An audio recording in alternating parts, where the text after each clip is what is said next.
Hi, I'm Hayley Ferguson, and this is Beyond Reality, live at South by Southwest. If you're not familiar with the podcast, this is the podcast that explores the world of television production by chatting to the people behind the TV shows you love.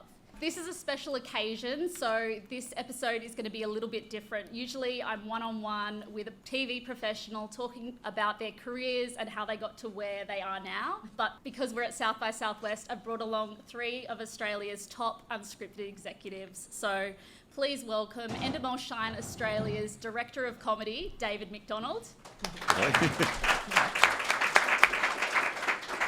From ITV Studios Australia, Keely Sonntag, the Head of Unscripted and Development. Hi, Hayley. Excited to be here. And from Eureka Productions is the Head of Global Formats, Wes Denning. Hi, thanks Hayley. Glad to be here. Before we get into the secrets about making TV hits, I'd love to hear a bit about how you got your start in this industry. So to kick us off, David, you were exposed to the TV industry from a very young age. You grew up in a TV family. Your mother was an actress. Your dad is Australian TV royalty, Gary McDonald. How did that influence your career direction? So, a Nepo baby. She's just called me a Nepo baby in front of all of you is what she's done. Look, interestingly, when I finished school, I didn't really know what I wanted to do. But what I was adamant I didn't want to have anything to do with was television. Because at the time, my mother, my father, and my sister was an actor as well at the time. And so, for some reason, I guess it's just rebelling or whatever. It's just like, I don't want to have anything to do with it. And then ended up getting a job on a soap that my mum was working on because they needed a stagehand, and I think the art director was particularly lazy and just went, "Oh, that'll do. You know, I don't have to try looking." And I think from the moment that I was on a set, it's like, "Oh man, damn it, jeans are jeans." Yeah. And so for a few years worked in art department on different shows. And then ended up working in a sketch comedy show, and it was probably a bit of a smart ass on set. And it was the first time where someone sort of went, "You shouldn't be doing this. You should be writing. You should be working in the comedy side of it." And I have been lucky enough, I think, in my younger career, to always have someone that could spot that talent. I mean, even to I ended up with a business partner who actually produced and directed the Gunson show, if you could believe that, who didn't want to work with me exactly because I was Gary's son. But was too lazy and couldn't find anyone else, so I did that job. And the same, he just went, actually, it was like a dog's body doing art directing and sort of producing the location stuff for that program was Andrew Denton's Tonight Show that he did for Channel 7. And even in that environment, he said, "You know, if you want to write, you can write." And I started writing. That's when it sort of started, and it just escalated from there. Yeah, it's interesting that you did everything in your power to kind of avoid getting into television, but now you've made an entire career out of it. Look, I'm sure jeans are jeans. I'm sure if he was a butcher, we'd be sitting here talking about cutting up a cow now. And you see 3 generations of butchers or whatever. My son is in the industry now as well. And so I like to think we've been wedged between him and him. It's just like that I never existed. I'm either Gary's son or Cooper's father. And just never You should existed. be okay with that. Oh, yeah. Keely, for you, I mean, you weren't intending on going into the TV industry. You were studying journalism when you got your first taste of the industry. Can you talk about that? I was a late bloomer to university. I went to university as a mature age student at 28 and was studying journalism. I wanted to be a travel writer or, a photojournalist in the war zones. I wanted to do big, important stuff. And then I got a job working on Big Brother, and I was like, this is great. Never went back. Yeah, I took an ethics class in journalism and decided it wasn't for me. That's a joke. I was very ethical. But no, I got a taste of what a big entertainment reality television set was like. I had no idea what I was doing, but thought that it was really, really cool and fun and something I wanted to learn. So I changed my degree. I studied television, film and TV, and never looked back. Yeah, that's interesting as well. It's something that I can definitely relate to that because growing up, I wanted to be a journalist. I studied journalism, and I also, found my way into television. Yeah. Yeah, it's what we do. Wes, you also had your start on Big Brother, but in a very different way. You were actually a contestant way back in 2004. And you used that as a springboard into the industry, working as a TV presenter. It was your passion for the business of television, I guess, that led you into a pathway on development. Yep. Can you tell me about that? Yeah, definitely. So it's a different path. I mean, unlike David, no one in my family was in the entertainment business, and I'd never been on a set before. But I always felt like I had this interest in the media. I had interest in film and television, and I was on Big Brother as a 20-year-old. But really, the turning point for me after that show was I was at a party and I was given a business card by an executive producer whose name was Jeff Cooper, and he was the EP of a small kids show that filmed up in Brisbane called Totally Wild. And I was 21, and I had that business card, and I would look at it during the day, and I would call his office relentlessly to the point where he knew I constantly wanted to come in. And even his assistant was like, "Wes, you got to stop calling. Like, he knows that you want to work on the show." And eventually that call came, and they said they would have us in for 2 months. It was an unpaid trial, and I said, "I'm in, like, done." And I ended up, it was 2 days a week, and I'd go in every day of the week if I could. And I, after 2 months, got like a 6-month contract, and then after 6 months, got a 2-year contract. And I ended up spending 5 years at Channel 10 doing a lot of their kids programming. So I learnt to make TV, to be honest, on Totally Wild, doing documentaries, got to do sport, got to do news, did a series on life in Antarctica. And it was around then that I saw that series got broadcast in like 28 countries around the world through 10's output distribution deal. And I said to my boss, "Oh, do I get paid extra for that?" He was like, "No, of course not. You're like, no, you're in-house talent." And I was like, "Oh." And it was that moment for me where I was like, "Oh, I've been learning how to make TV, but I actually didn't understand the business of television." And so, you know, as a bright-eyed, bushy-tailed 25-year-old, I decided to sort of leave Channel 10 and sort of I started my own company, essentially, moved to New York, set up a small shindig there, and we sold our first show back to Foxtel, and retained the rights to that worldwide and sold into 30 countries around the world. So it was really just a case of, I suppose, like, for me, it was picking up that phone call back in the day to get the job. And I think if you are a good producer, you need to have the courage to pick up the phone. And we were talking earlier about wearing many hats. And, you know, hustling is a big part of it. And I sort of have always enjoyed the drive and that side of it. But it was really, as an independent, is where I learnt the business of TV. And that's sort of what gets me excited for sure. Yeah, and I think those early days, it's funny when you are young, you have that kind of, I guess, confidence to make those calls and, you know, put yourself out there, and that has, you know, followed you in your career. I guess every sort of step you've hustled towards getting to where you are now. Yeah, I remember that first show we sold was it was 2008 to Brian Walsh at Foxtel, and Fox wanted worldwide rights to the show, and I said, "Well, sorry, they're not available." And they were like, "Okay, we'll just take Australia then." And I was like, "Oh my God, it worked! It worked!" And then we had a UK company come in and deficit finance it. We, you know, built out a finance plan to make the show, and then we distributed it. So, I mean, it's not a MasterChef, but it was like just our first chance of taking a small project. And I'm sure a lot of you in this room have ideas or small projects or startups that you're working on. And for me, it was a way to actually prove the model. And then we built on it. We sold another show, then started selling to US networks. And soon after, I joined the guys, Chris and Paul, who launched Eureka. And so, you know, we do a lot of work with international networks, mainly in the US and also here in Australia. Yeah, amazing. Thank you for sharing your stories. I feel like it sort of gives us a really good understanding of where you've all come from. I'd love to get into it now in terms of making hit television. What do you think is the most important aspect when you're adapting a format for an Australian audience? I can probably kick off if you're happy. I mean, at ITV Studios, one of the most recent adaptations that we did was with Alone, Australia, a big international format straight out of the US. We had a very passionate and committed broadcaster in SBS, and one of the first things we had to decide was, are we authentic to the format, or do we try and do something really different? Do we try and do something? Some of the territories who make Alone are not as authentic when it comes to the survival. You know, they make things a little bit easier for their participants. And we were like, no, we're going all in. This has to be real. They have to really survive. It has to be the authentic, you know, the authentic version of this. And then on top of that, probably the other biggest thing about Alone is finding a location, and that's really, really hard, especially when you don't have a budget like the US do. They can go out and find a location in the middle of nowhere that, you know, they can fly in the food and fly in the shelter and build a little city for production, and we don't have the ability to do that.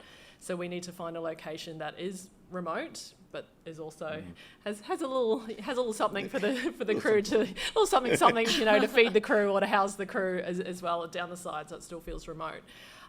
So that, you know, that's why we've been in Tassie and in New Zealand for the first few seasons.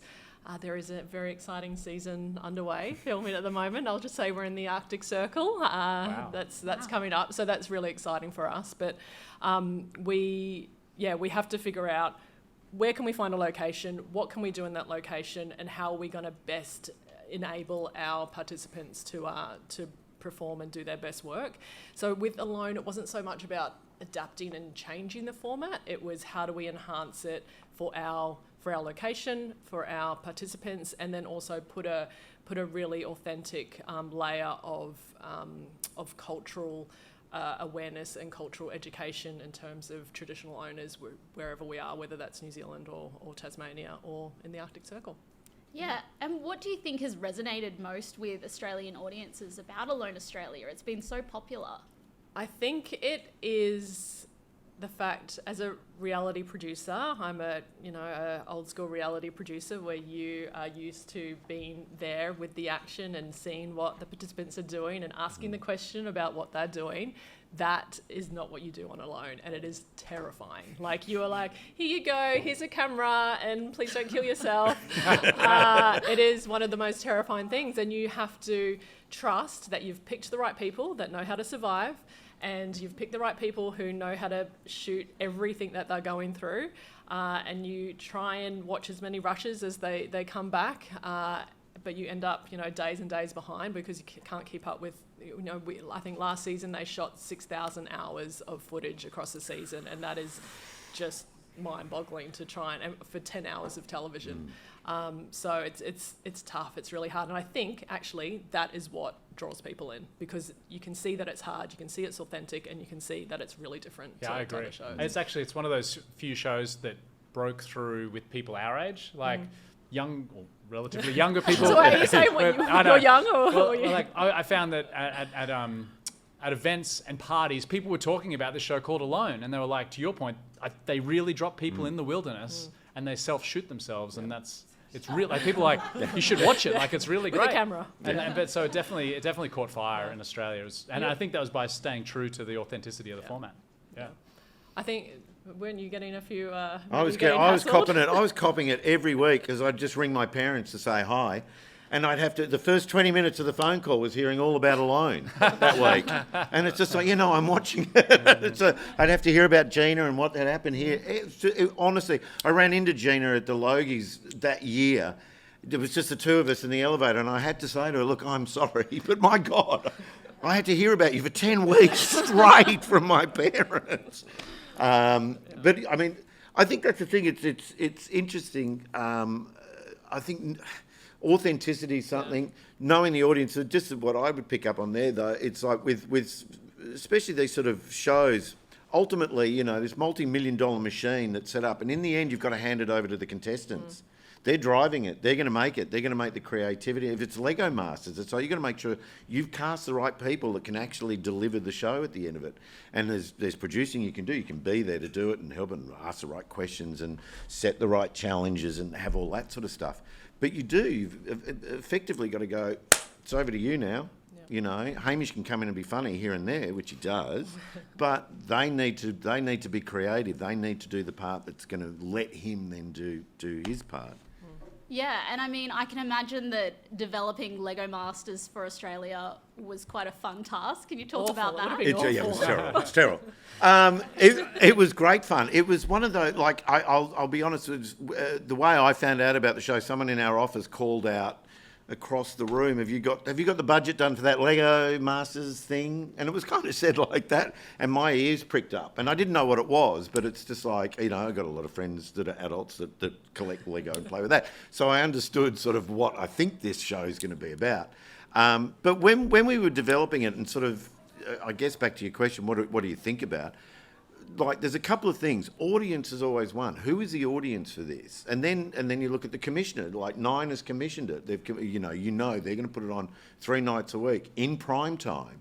So it sort of needs to sit at a certain level for it to do that. It's not a 4:30 in the afternoon show. This is a shiny floor, bright, big.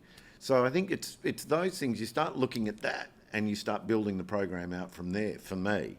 I mean, luckily I can still think like a 10-year-old. So you sort of go, okay, what's going to excite kids that are watching the show? But then you think, but that's not enough of an audience. So you kind of want to get their parents. If it starts, just with their dads, hopefully it's mum, it's a whole family thing.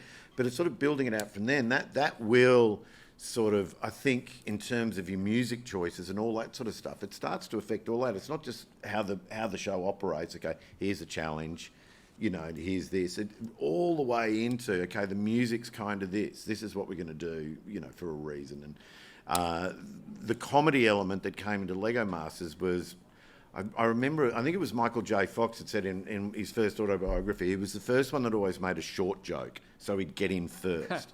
So we're looking at it, and I think our second meeting, for me, it was like, can we take the piss in this show?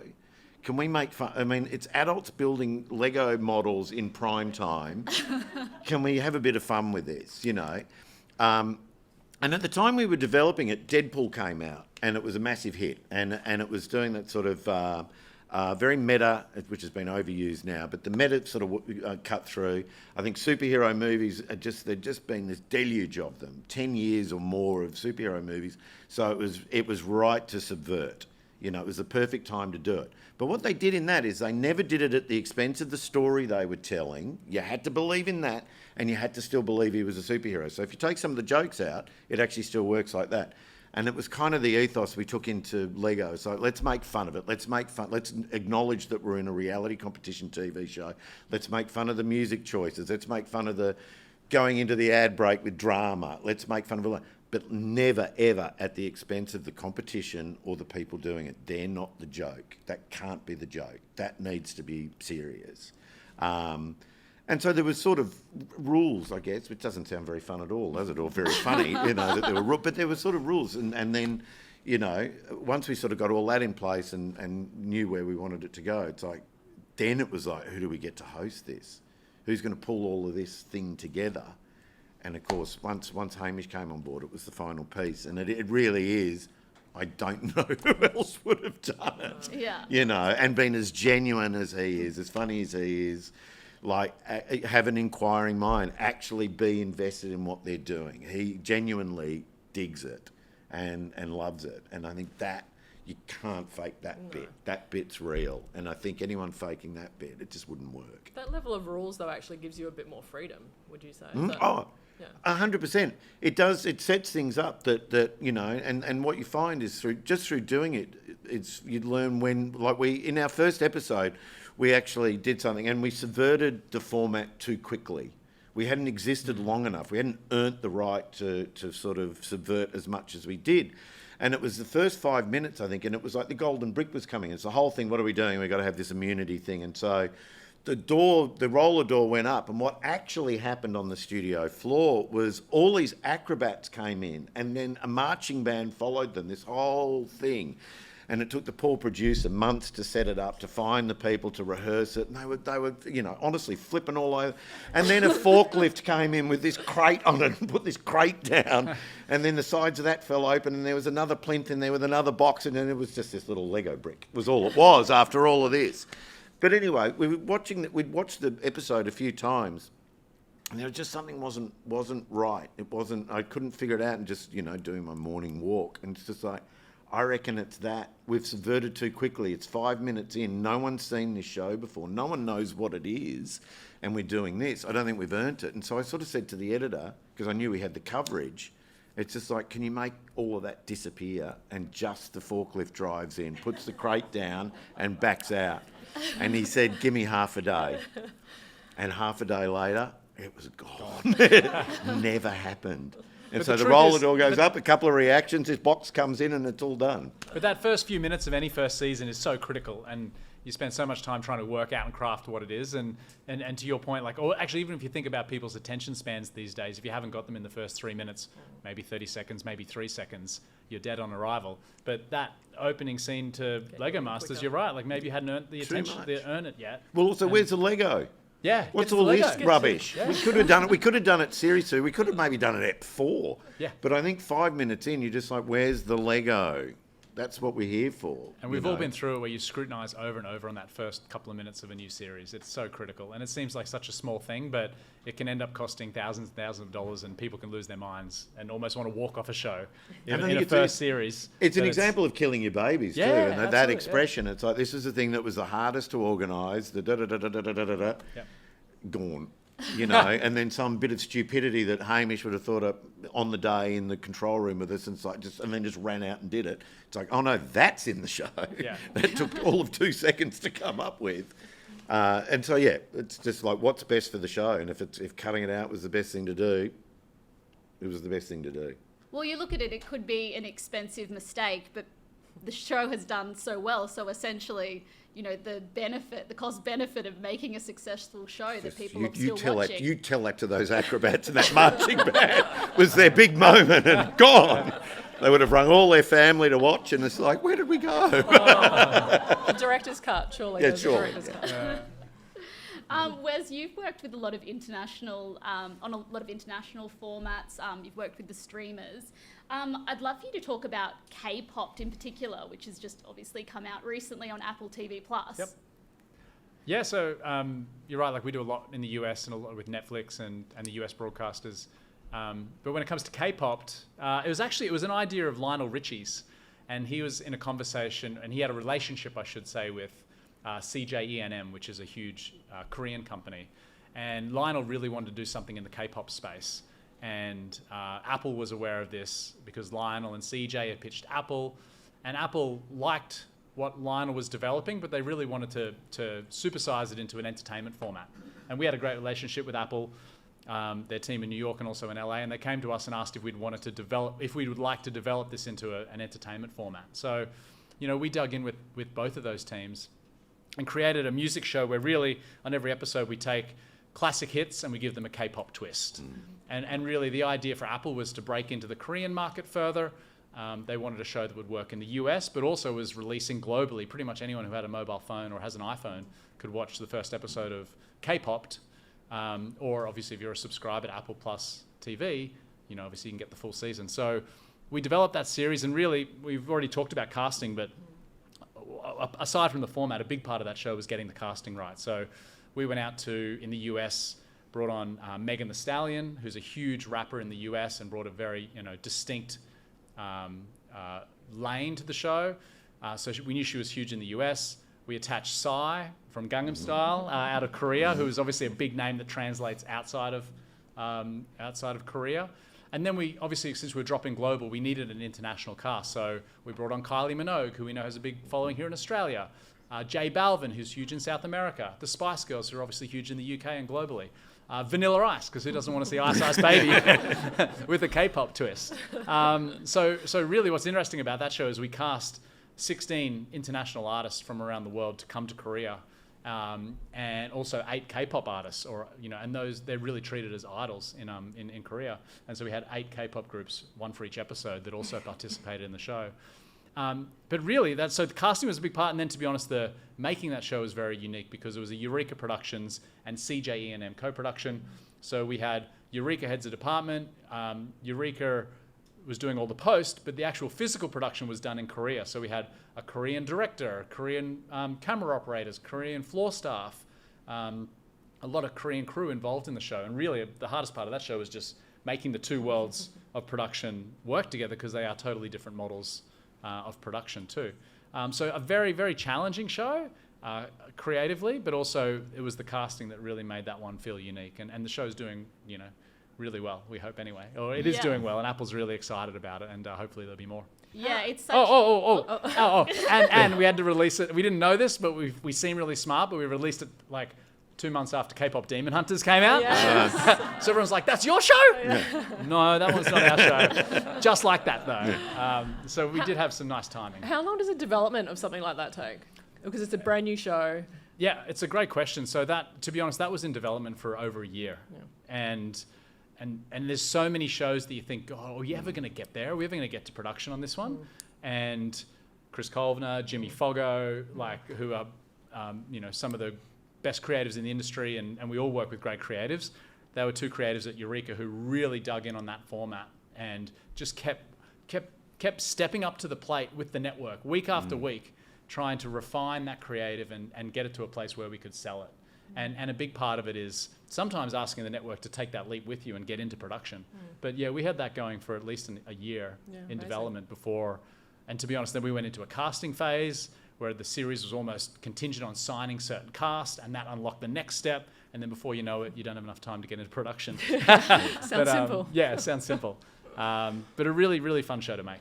Yeah, it seems like a lot of fun. And I mean, I feel like that the schedules would have been quite wild. Tricky to manage with all those big names. Definitely. We had big names coming in from all around the world that had to be married or paired to K-pop groups, and then big US stars together in the same episode, and they all had to work together for 2 days in Korea to do all the work, to make an episode. So it was a few egos to juggle, and sometimes I felt like I was the UN, just trying to keep everyone happy.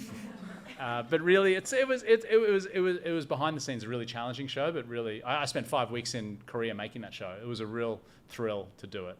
And also just, we've all had these experiences where you develop something for so long, and then finally when you're in the studio and it looks just like the renderings do, and you go, wow, this looks sensational. That's the best bit. Yeah. And you walk in with the superstar and you go, have a look at this set, and they go, wow, we really created a world.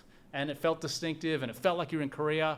And the fans have responded really well to it. So, and the client's very happy. We had that with Lego Masters. We'd lived with it and in our heads and creatively when we were putting it together.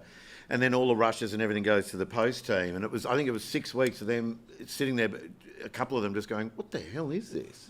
What is this? They couldn't figure it out. And it's like this layer of this, and then this happens and this. And then finally it got to our first screening, and we there and they played it, and we went, yeah, that's it. That's exactly what's been in our head all this time. Yeah. But it took them a while because it wasn't just the normal. It was just like, and there's a couple of different layers playing at the same time, and that needs to balance that, and it can't be too much of that. But then when it's there and you see it, it's kind of like, it's pretty rewarding. Because a lot of what our job is, and I'm sure if you're developing yourselves, it's you're creating a world, and you've got this vision for a competition or an experiment or some sort of show that you want to bring to life, and often you represent that in meetings or in pitches, but then when you finally get the chance to do that, and it is sort of somewhat what you expected, is a real thrill. You mentioned it sort of taking a year-long process to go through that development. Did anything change along the way? Was there, obviously things would change, but I guess was there one sort of standout thing that you can think of that maybe initially it was never part of the idea, but it became part of the show? On this project, not necessarily. There was a lot of back and forward on that project because it was an Australian company, an American company. We had an American director, a UK music director, Korean company, Eureka, all sort of working together. So a lot of Zooms really hashing out how to make the show and making sure everyone was aligned and in step for the creative. But I do remember it was that moment where everything was hinging on having Psy do the show. I was like, what? This whole thing depends on Psy? And finally I got to his manager, his direct manager, who I've later found out went to school with him, and they've known each other forever. And he thought that I was living in LA, and I was actually in Sydney. And I said, I've heard you're in LA, because he'd been in Korea, he was going to LA. How long are you there for? And he said, I'm there for the next 4 days. And I said, oh, can I see you? He said, I can see you on Tuesday. And I was like, done. So I literally that was on a Saturday, and then on a Sunday I got on a flight, flew to LA, saw him for Tuesday, spent 3 hours with him, and then we were able to close the deal soon after. So it was little pivotal moments like that where stuff it, I'm going to get on that flight, I'm going to get there in person, because sometimes the best way to close the deal is just to have some FaceTime with them one-on-one and get a level of faith. Yeah. And so that for me was a pivotal moment in that show that I think got us to production. Yeah, and on that, how important is casting? What sort of role does casting play in the success of a show? Everything. Everything. Literally Everything. Everything. Like Gogglebox, you know, there's still, in Gogglebox, 5 of those houses have been there for 11 years now. And it was everything. And it's kind of amazing when you know. I'll never forget Anastasia's piece. So we were playing it to the networks, and it was her on a Zoom, and she was sort of leaning in this awkwardly framed shot. And she just went, "My name's Anastasia." And the room went, "Yep." That was all she said. They just immediately, "Yep," you know. But so a show like that, I think, you know, it's completely on their personalities, and it becomes like a sitcom, that show. It's like if they're not being funny about the show they're watching, they're just being funny about who they are. They're not trying to be. It's just like Lee and Keith are just Lee and Keith. They are like sitcom characters, you know. A show like Lego, the same. It's just, they've kind of got to have the creativity. They've got to have the, like it is.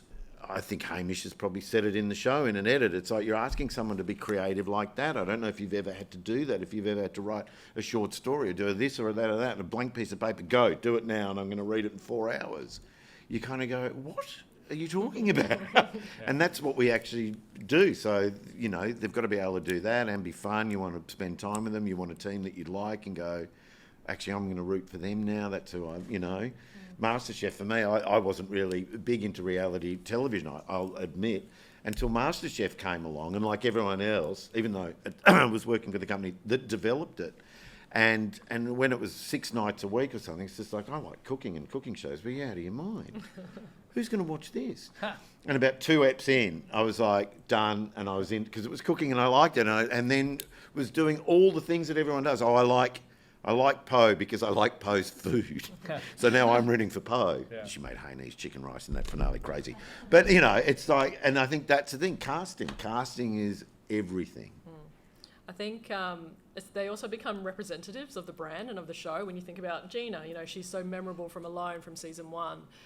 They really have to embody, or they do embody the show. So you want to cast people who for good and bad, you know, for lots of different reasons, they are able to become representatives of the show. I can remember, Hales, we worked on series 6 of Survivor together, I think.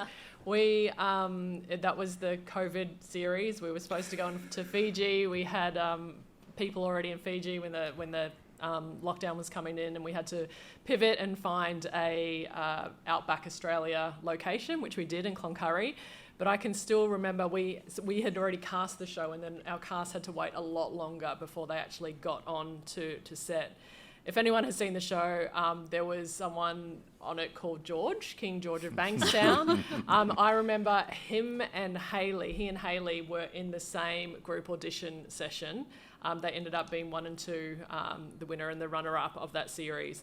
George walked in wearing this weird white bowling outfit with a crazy hat, being loud and obnoxious and annoying everyone. And I was like, 100%, like, you are in, I love you, and wear exactly what you're wearing right now into the Outback. I didn't know it was the Outback then, though. But then Hayley was sweet, smart, clever, like friendly with everyone. And then we did a group session, like a group kind of exercise, and none of them had any idea that she had just lied to them and played them all and was incredible. And I was like, yes, you're in. So like she had this ability to manipulate and lie and without anyone knowing. And that, you know, for Survivor, that's exactly what you want to be able to do. And those people stick in your mind, and then they have just been authentically themselves. So I think if they don't have to try too hard to be someone who you remember, I think that's who you know, those are the people you go for. And it's interesting, it's important to do it in person. We found during COVID when we were casting shows and it was all over Zoom and things like that, just little things that you don't pick up on, you don't see when it's and you'd almost think, well, that's how the audience is going to see them. They're just going to see them on a TV screen. So what's the difference? And it's just little, it's people's heights, it's people's this, it's people that, and you know, you see like a group like this, and you'll see who sits by themselves, you see who interacts with who, you see who's the life of the party. You just see a whole lot of different things. We're watching you all now. All the time. You know, they'd be good on Gogglebox. That person looks interesting. But hands up if you want to be on Gogglebox. You would be great. Yeah. There's things you miss, and it was like with one, I won't say which show it was or who it was, but there was someone who's like, oh my God, this person's appalling. I think they're like the worst person I've ever met in my life. Once they came in real life and they were there. And it's like, would you still have cast them? oh yeah, but we just would have been prepared for it. We just weren't prepared for it. And so it was a total shock when it happened. You know what is great though about casting for Alone is usually you get to meet people and cast people who would never be on a reality TV show. Like there's introverts and neurodiverse people and people with disabilities and just people who don't want to be around other people. That is the point of the show, you know, and they actually come to life. You know, we met the winner of season 3 last year, Shay. He came out from New Zealand. He came to the audition or like a meeting, an interview, like barely said a word, you know, like, and we were like, can this guy do what we need him to do? But we knew he had a YouTube channel. He was better when he was on his own, filming himself, and he ended up winning. So and you loved him. So yeah. And then we also find, and you guys have done it as well, like casting for the Mole for us is very different to some of our game shows. Like we have done 4 seasons of a show called Holy Moley in the US, or The Floor, which we make for Fox and for 9. But it's like we need to cast people that can pop in the first 5 to 10 seconds. Because if their character doesn't print, or we don't know exactly who they are really quickly, then you don't have the time like you do on Alone to build story and character. So we're often casting for those sorts of shows in a very different way to what you do those ones, where, you know, we need people that pop, we need certain people in certain lanes, and we need big people that we can kill off quickly, and others that anyone on that show could win the $1 million. You know, so you need to make sure at the same time they can't just be big loony characters, but they also need to be worthy of being on the Today Show talking as the winner of, you know, your hit format. And they are a brand. They represent the brand too. So that's a big part of it. And you know, back of house, I mean, we thankfully work in the creative side, but you know, everyone that goes on our game shows, you know, they all go through a lot of obviously testing and, you know, psychological support they get, and they get a lot of support during and after our shows. So like, you know, being a contestant on a show is taken very seriously from a legal and sort of well-being perspective, probably more so than it used to be. But also we need great characters, because at the end of the day, they do make the show sing. Yeah, and I mean, you touched on this, Keely, authenticity. And I think, you know, all of us have been in those rooms when people want to be cast on a show, and a lot of the time the first thing someone will say, I'm really funny. They're not actually funny. So the difference of actually... I hear that from David all the time.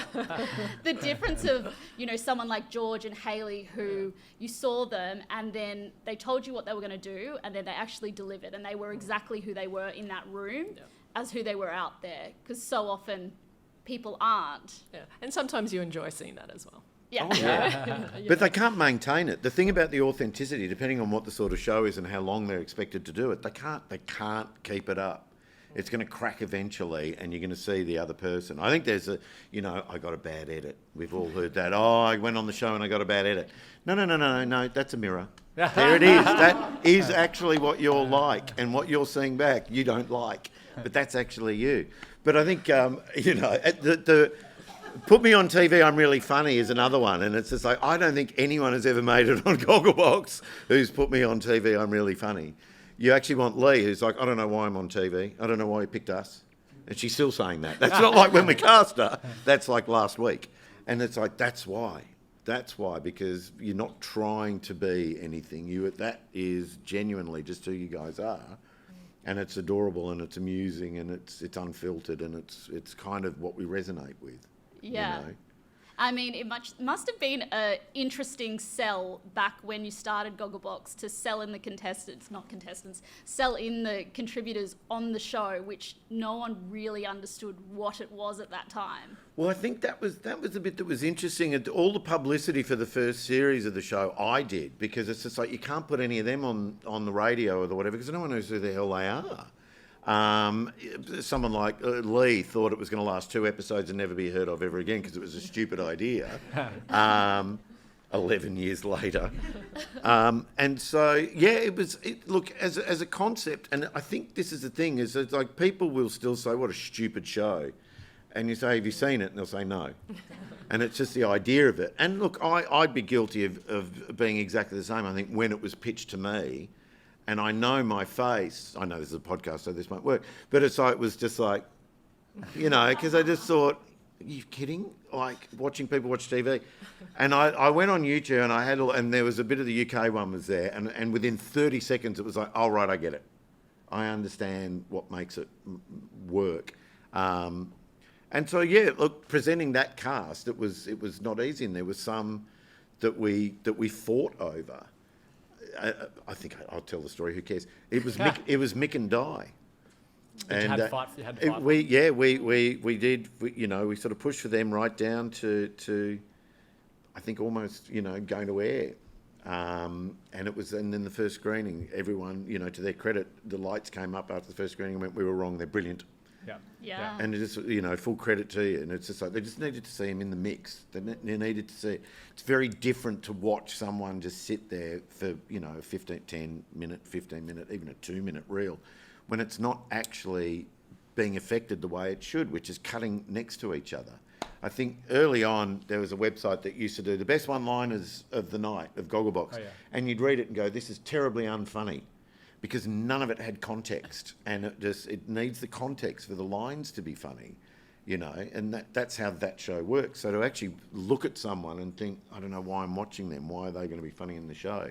There needs to be something else about them, and I think it's whether they're endearing or whether there's a turn of phrase or something. I had a similar experience on the floor for the US in one of the seasons. It was season 3, and there was this really villainous woman from Boston, and she was just so icky and horrible in her tape, but there was something that was just raw, authentic, but just she was just anyway. And I said to the network, I was like, we need to put her in the show. We need these people. We can't all have everyone be these beautiful, glamorous, happy-go-lucky people. And the network said, well, if she wins the show, you're never working in the industry again. And I said, all right, deal. And we got her in the show. And she was fantastic and went on a run. Thankfully, didn't win the bloody thing, but did her role in the series by being a contrast to the other contestants that we had in that series. And I think that's important to point out too. That's right. Is that they can't all be the same person. They can't all be. You need different attributes to a cast. It's a cast, and it's kind of like, I would say, if it's Seinfeld, they can't all be Kramer. Only one Kramer is enough. Someone needs to be George, someone needs to be Jerry, someone needs to be like. It needs that, and the balance of all those characters together. And you need some people, you need even a villain that you're just going to hate right up until they fall at the final hurdle and they actually go. And it often happens, and it's just like their own hubris trips them up, or, never say that the hand of the producer had anything to do with it. But it's like, you need those characters in there. There was one of our UK labels is part of producers Squid Game The Challenge, and they have 400 plus participants starting off on that. I was convinced that in the first game, in the first challenge, that they were all actors and all they just killed off a whole bunch of extras, and they said no, every single person that started Squid Game The Challenge was a real participant. 400 plus cast wanted to win it. That is just insane. But having to go through the casting process of that, it's feeling a bit, made me tired. Imagine getting killed off in the first few minutes of the episode. I'd love to know, this is something that you probably get asked all the time. If someone has an idea for a reality TV format, and they're serious about getting it off the ground, what advice would you give for that? Well, I'd kick us off. I say, look to partner with someone. Find a great production company to partner with. I think it's really hard to sell anything original or sell shows, particularly to a broadcast or a streaming network. So speaking for that world. So I'd suggest you try and get in touch with a great production company to partner with, would be my suggestion. Yeah, I think that's a really good idea. I think also, think of it like a business a little bit, your idea. When you think about a business and someone says, I've got a really good idea for a business, and you're like, okay, that's great, but it's not actually a business until you do something about it. So it's not actually a TV show until you take that little idea and think about, how would you do it? What's in the episodes? How do you develop? So I think you have to develop it out a little bit, because even production companies, they can definitely help you with that. But a lot of production companies won't necessarily want to take, because that's a lot of work. It's a lot of work. So if you can do that, a big chunk of that work, think about how the show could be made, where would you do it, who could be involved, think about all the hows and the ins and the outs of it, and then also think about how you would sell it. So what's that one-liner elevator pitch? Because that's what anyone cares about, the broadcasters care about, I think. And I think develop it. Yeah. I think develop it. There's a lot of stuff that goes into production that hasn't been developed properly. Yeah. And you can tell. And you probably won't remember them because they're not on air anymore because they didn't work, you know. And it's just like that is the bit. And the cheapest is changing it on the page. It's just that's the bit. But you've got to scrutinise it, you know, which doesn't sound fun, but it is. It is going through it and just remodelling it and fixing. And then you're going to answer all those questions. You're going to figure out how to produce it cheaply. It's, you know, how to market it. Who's the audience? Who's watching this? Because sometimes you hear these shows and it's like, who's this for? And it's like people who like this and this. And you go, this Venn diagram of a human being you've created, they don't exist. Well, there's two of them in a lab somewhere, and I doubt they're going to see this. How is it going to, you know? And it doesn't mean that what you're making needs to be so broad and generic that it just gets watered down to nothing. I don't think that's what I mean. Because I think you have to believe in it and you have to know. And you have to know there's an audience to it. It's like adults building Lego in prime time. You've got to know, no, I know people who would watch this. The 10-year-old that still lives in here would kill for a show like this. When I was young, that would have been number one. So you've got to still, you know, I think sometimes we do things and we think that's a bit of a personal joke, no one's going to get that. I think most stand-up comedians, good ones, when they're working on their material, it's all personal jokes. It's the whole point. It's the stuff that they find amusing, the stuff that they find that you need to talk about, and then they tell it to you, and hopefully you find it amusing as well. If it's just pandering to what they think you're going to... It's just that's the stuff that's not very good. And more often than not, it's private jokes that have got into Lego Masters, where we're sitting in a creative session, you say something, and you're just like laughing and all that, and just go, oh yeah, that'll be... Anyway, we'll get back to this. And then you're going, hang on a minute, why don't we do it? I think it was Series 2 where you could win Geordie, a contestant from Series 1, to run to the brick pit for you. And we were just laughing because we love Geordie and just laughing. And we put him in the box and the sides come down and it's Geordie. Yeah, anyway, we'll get on with it. And then just went, well, why not? And so we did it, and it's just like, and everyone else got the same joke. They understood because they loved him as a character. I think Geordie has been in every series now, in one way or another since Series 1. We had international guests, contestants come in to do the show. That's who they wanted to see, Geordie. Wow. And it's just like, what the hell? But anyway, so I think that's the thing. When you're developing it, make it for you first, and then scrutinise all those things, but don't make it so for you that it's like there's no audience for this. I'd also actually add one of the things that is, I think, getting commissioned, like broadcasters, even if it's not a big crazy reality, because they can be expensive, especially in Australia, that big high concept idea is access pieces. So if you have access to a particular person or a particular story or something historical or something really interesting, unique, or a new take on like a big event, that we all know what that event is, or a big disaster. If you know a particular person that had an experience in that, access is a really, really great way and for smaller independent producers to get seen by broadcasters. Agree. That's a good point. Yeah. Access IP, Yeah. because we all have development people in house as well. So to take a one-liner or a one-pager or some written copy as creative and decide to make it a Eureka project is pretty rare. But if you come with access, that definitely elevates it. Yeah. So. And that one-liner sell thing, it is real, like the elevator pitch, it's real. Yeah. If you can't sell it in a line, then there's probably something wrong with it. Because someone's going to have to sell it in the... It's like Gogglebox. It's people watching people watch TV. And it's just like, you can then sit and go, but you got to understand, once you know the characters and you know you haven't got time to do that. And I think that's why, even in 11 years of being on air, there is no better way to explain it. And you're either going to think that sounds ridiculous or take a chance on it. But that is the show. And I think, for commercial networks as well, if you're telling them how to sell it and what the promo is, honestly, they will probably commission it on that. And especially when you're doing Series 2, Series 3, what's the premise of this one? It's like, well, it's this. And it's basically you're telling them what the promo is going to look like. Oh, brilliant, I can see it. Great. I've had a lot of cuts in their marketing department, so Yeah. it's helpful. That's great advice, thank you. So looking to the future now, I guess the industry is going through a massive shift. I think people have been predicting the demise of unscripted or reality TV for 30 years now, and it's proven that it'll just continue to evolve. But I guess what is the biggest shift you're seeing in the industry right now? Wow, that's a fun one. Who wants to go first? I mean, I guess, look, there's a lot of scary things coming. AI is on the way and here already. I actually like AI. It makes my job easier in parts of it.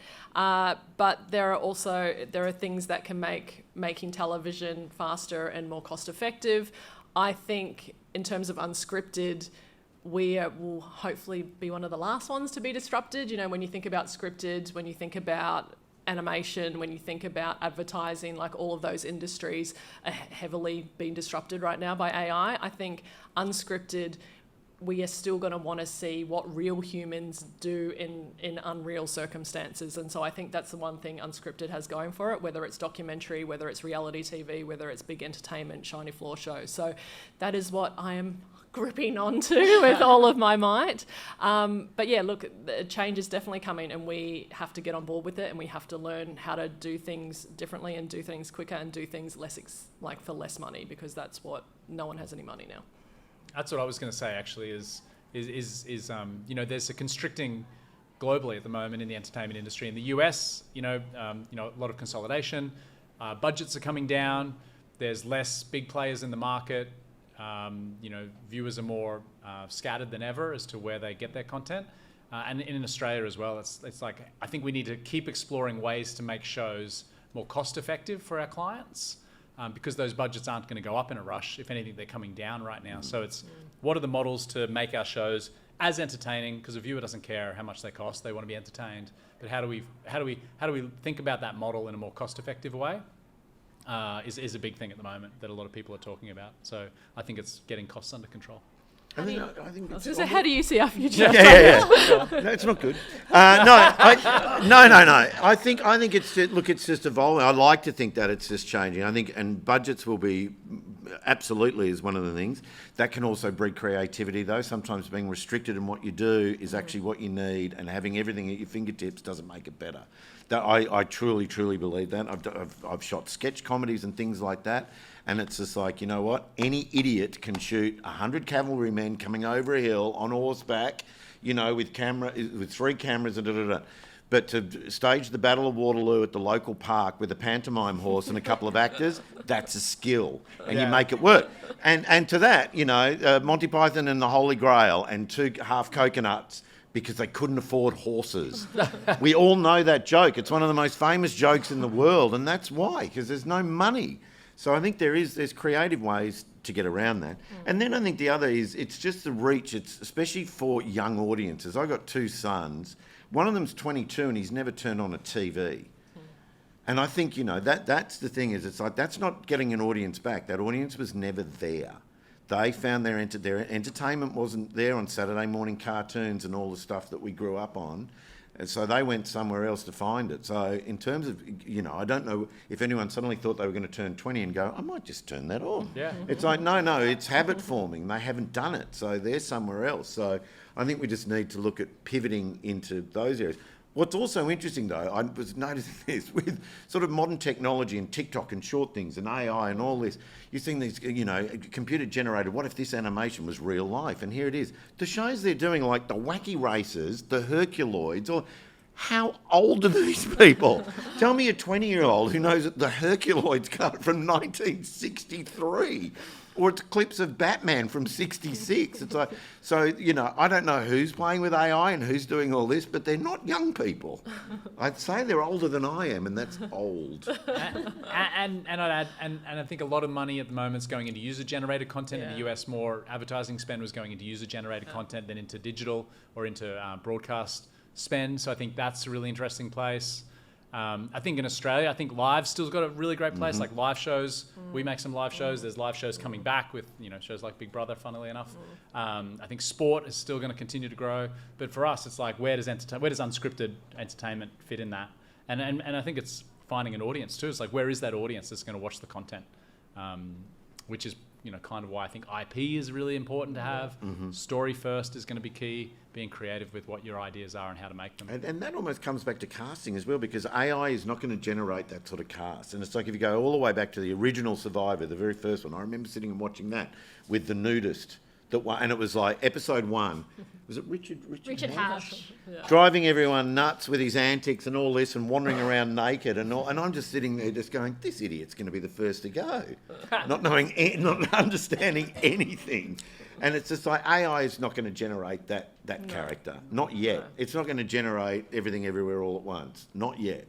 It can't, And so I think even when it's it a does, tool, but it's not, But even when it does, though, and there will come a time when an unscripted show can be fully made by AI, I think we'll be so sort of sick of that, because you'll be able to tell that it's AI. I think there will still be a need for the real stuff, the way I like to think of it, it's kind of like B-grade producers in Hollywood. They've been doing rip-off films for years. Roger Corman made a fortune out of it, and it's just like, oh, there's Aliens. Here's 2 years later, here's a version. And it's just like, how did you not get sued? This is exactly the same film, just made cheap and nasty. So that's sort of just copying things that you've seen. It's just, it took longer. Someone had to actually watch it and write it down and steal all the bits of dialogue. But, and that's the thing. It's just like, it will be a form of entertainment, but whether you sort of go, oh yeah, so what? Compared to, I think... I mean, because we've all done it. We've all cast a show, set up the challenges, thinking we know exactly how a cast are going to react to something. And every time, without fail, someone does something you have not planned for, you could not predict, you have to, have an emergency meeting about something because, someone's done something ridiculous. It's the best. We were on a series of... Because we went to MasterChef and we did this challenge one day. And it was called How Far Would Your Fish Go? And it was an elimination, and everyone got this whole fish. And it was basically going to be a 3-round cook. And so, and if yours wasn't the best in that round, you had to cook again. So, hence the fish, you had to portion. Be careful about which bit you use in case you have to cook again. That's fun. And this woman rolled the dice and just deep fried the whole thing. And we're like, but if she's not one of them, it's all over. And this is supposed to go for 3 rounds. This is the first cook. Everyone stood up in the control room and said, what the hell are we going to do? And it's like, try and talk her out of it, George. No, she's going to do... And it was just, the bit that was really interesting as we were doing it... that became the story. It was the story. She did deep fry the whole thing. It wasn't the best. She needed to cook in the second round. She had no fish left, so she was gone. So we were making it up as we went. It's like, do the tasting in the special room. Set that up. And you just thought, and then how are they going to handle this in the edit? Because anyone at home is going to go... They're not cooking again. She's cactus. By the time it's 8:15, we know what's going to go on. But the bit that was interesting was that we literally did all stand up in the control room and rip our headsets off and go, what's going on? Yeah. And What you do we just do? went, that's the audience at home. Yeah. Because if they'd just done what they would have done, they would have been like this in the control room. Yeah. And now we taste it, and now that happens, and then those 3 move over to that side. And so you need those things to happen to keep it exciting. That's not like it's gone off the rails and it's not what we predicted. I think it's being able to pivot when it does and know what the next step is. That's the fun of it. Yeah.